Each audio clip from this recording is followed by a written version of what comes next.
Okay. Das Wort hat jetzt Frau Le Pen.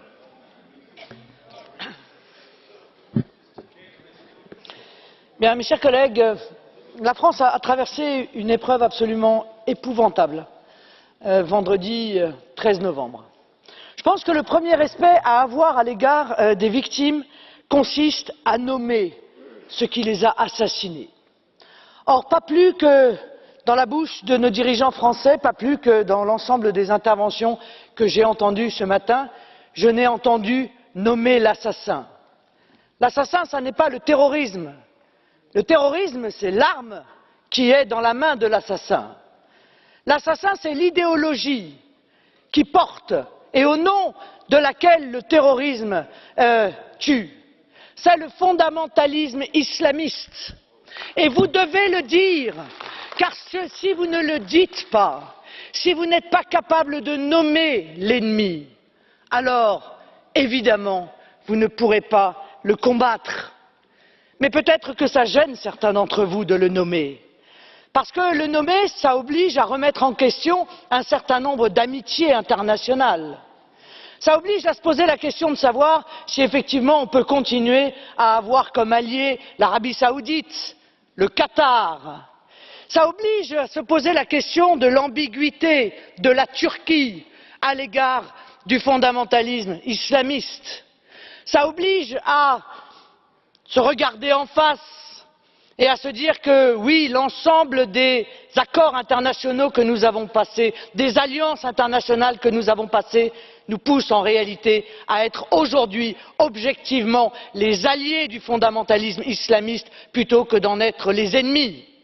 Alors moi je propose que l'on change ces alliances et je considère que tous ceux qui luttent contre le fondamentalisme islamiste doivent être considérés comme des alliés sans aucune réserve. Ça passe évidemment par des pays musulmans qui luttent contre le fondamentalisme islamiste, l'Égypte, les Émirats arabes unis, ça passe aussi évidemment par la Russie, ça passe par l'Iran.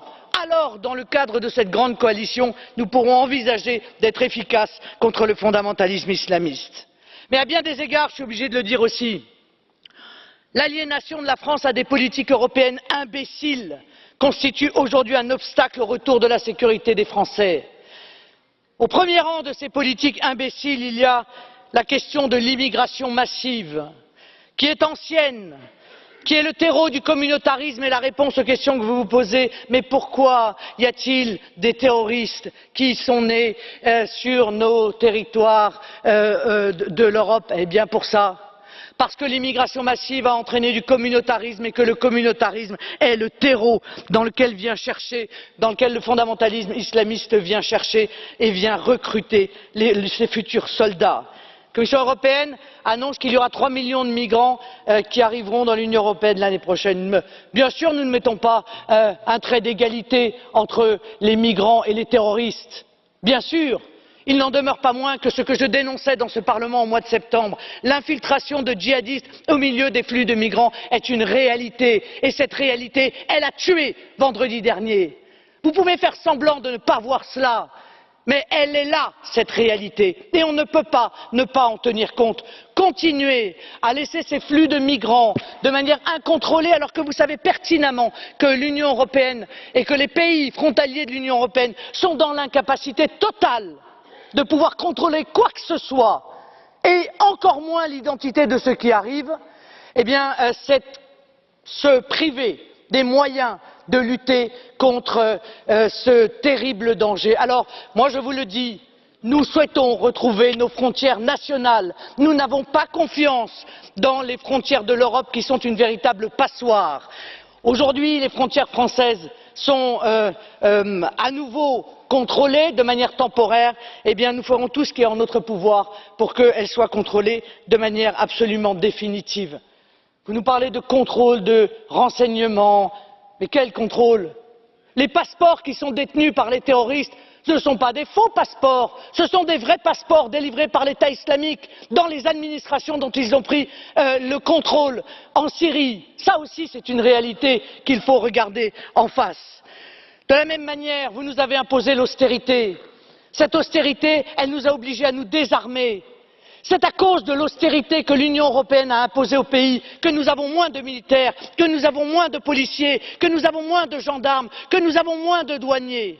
Nous ne voulons plus de votre politique d'austérité. Nous ne voulons plus que ce soit vous qui décidiez quelle est la priorité dans notre budget. Nous voulons là encore retrouver notre souveraineté budgétaire pour décider qu'il est plus utile pour nous aujourd'hui d'accorder une priorité budgétaire à la sécurité de notre territoire. C'est nous qui voulons décider de cela. Depuis le 13 novembre, l'état d'esprit des Français a changé. Les institutions européennes doivent comprendre que pour nous, rien ne sera plus jamais comme avant. La folie migratoire, la haine des frontières, l'obsession austéritaire, les mauvais choix en matière d'alliances internationales sont devenus des dangers clairement identifiés par les Français. Une minorité grandissante partageait nos vues sur ces sujets. Nul doute que le regard est désormais très majoritairement lucide. Nous n'aurons de cesse de dénoncer ces dangers pour défendre la sécurité du peuple français face aux actions que je considère criminelles des institutions européennes. Bravo.